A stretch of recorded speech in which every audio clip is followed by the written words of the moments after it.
कौन है पवन जी? कौन है पवन जी? हम नहीं जानते, हम नहीं जानते। इस गाने के बारे में लोगों से क्या कहना चाहेंगे? प्यार दीजिए और आशीर्वाद दीजिए।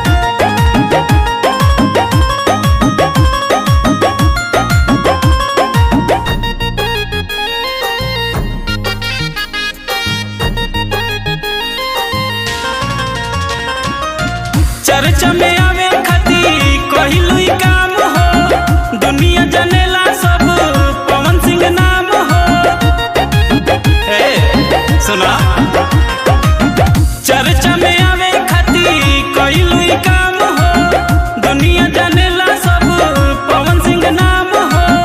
पवन के साथ भोजपुरी के शान हवे, तोर औकात का बते तो मेहमान हवे, तोर औकात का बते तो मेहमान हवे, तोर औकात का बते तो मेहमान हवे, ते तो मेहमान हवे।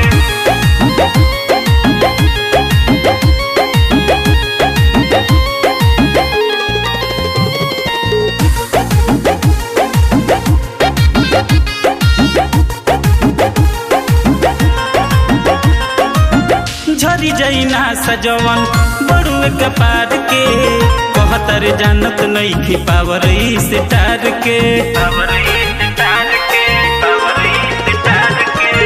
झरी जैना सजवन बड़ुए कपार के, कहतर जानत नहीं खी पावर स्टार के। कवना बतिया के तोरा गुरूर बा, चाहता रे हिट हो खोल दिल्ली दूर बा। गल लॉलीपॉप तो जानता के जान हवे, तोर औकात का बते तो मेहमान हवे, तोर औकात का बते तो मेहमान हवे। कौन है पवन जी? हम नहीं जानते, हम नहीं जानते।